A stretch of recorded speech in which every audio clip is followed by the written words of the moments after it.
লক্ষ্মীপুরের রায়পুরের উত্তর চরবংশী ইউনিয়নের ৬ নম্বর ওয়ার্ড বিএনপির কার্যালয়ে হামলা এবং ভাঙচুরের ঘটনা ঘটেছে। বিস্তারিত থাকছে রায়পুর প্রতিনিধি দেলোয়ার হোসেন পাটোয়ারির তথ্যচিত্রে। শুক্রবার বিকাল ৪টায় এ হামলা ও ভাঙচুরের ঘটনা ঘটে। রায়পুর উপজেলা কৃষক দলের সদস্য সচিব জি.এম. শামীম বলেন, আমরা আমাদের নেতাকর্মী নিয়ে নিজেদের কার্যালয়ে মিটিং করছিলাম।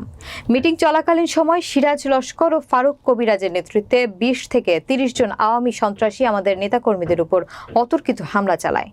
হামলায় আমাদের ১০ থেকে ১২ জন নেতাকর্মী আহত হয়। পরে আমরা সাধারণ লোকজনকে সাথে নিয়ে আওয়ামী সন্ত্রাসীদের ধাওয়া করলে তারা ঘটনাস্থল থেকে পালিয়ে যায়। রাত ৮:৩০টায় খাসেরহাট বাজার সংলগ্ন চমকা বাজারে বিএনপি ও অঙ্গ সহযোগী সংগঠনের নেতাকর্মীরা বিক্ষোভ মিছিল বের করে। মিছিলটি কার্যালয়ে এসে শেষ হয়। এ সময় তারা দোষীদের বিচার দাবি জানান।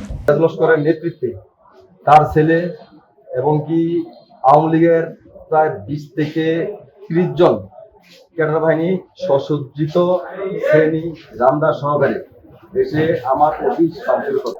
তার পরিপ্রেক্ষিতে এখানে যারা সাধারণ জনগণ ছিল, আরো বিএনপি যারা লোকজন ছিল, তৎক্ষণিক এই সন্ত্রাসী বাহিনী যারা আছে এই সন্ত্রাসী বাহিনীকে পাল্টা প্রতিরোধ করার জন্য সবাই ঐক্যবদ্ধ হওয়ার পরে তারা সব পালাইছে।